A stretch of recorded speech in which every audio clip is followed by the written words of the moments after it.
অপু বিশ্বাস কিংবা বুবলি নয়, ট্রেন্ডিং এ লাগে উড়াধুরা। দর্শক বলছে সাকিবের বয়স কমেছে। দর্শক বন্ধুরা, ভিডিওটি না টেনে সম্পূর্ণ দেখতে থাকুন। টিজারের মতো ঈদুল আজহায় মুক্তির অপেক্ষায় থাকা তুফান ছবির প্রথম গান লাগে উড়াধুরা নিয়ে আলোচনা এখন সর্বত্র। গানে সুপারস্টার শাকিব খানের সঙ্গে পাল্লা দিয়ে পারফর্ম করেছেন কলকাতার নায়িকা মিমি চক্রবর্তী।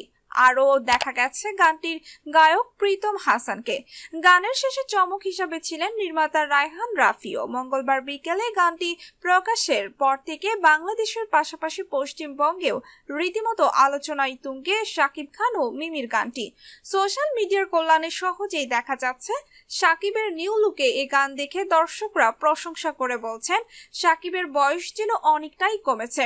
প্রযোজনা প্রতিষ্ঠান SBF ও চরকির ইউটিউব চ্যানেল গানটি একযোগে প্রকাশিত হয়। এরপর থেকেই আলোচনা শুরু হতে থাকে, যার ফলে 12 ঘন্টার আগেই দুটি ইউটিউব চ্যানেল থেকে 3 মিলিয়ন ভিউজ অতিক্রম করে।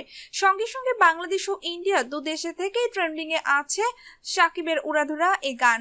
গানে প্রীতমের সঙ্গে কণ্ঠ দেন দেবশ্রী অন্তরা।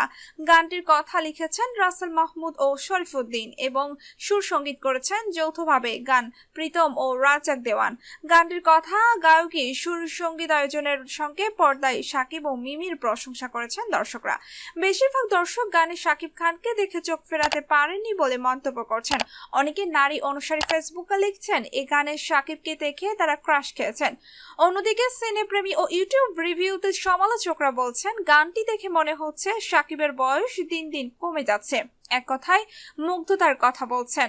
তাই সম্মানিত দর্শক বন্ধুরা, মিমি এবং শাকিব খানের গানটি আপনার কাছে কেমন লেগেছে অবশ্যই কমেন্ট করে জানাবেন। ভিডিওটি ভালো লাগলে শেয়ার করে দেবেন।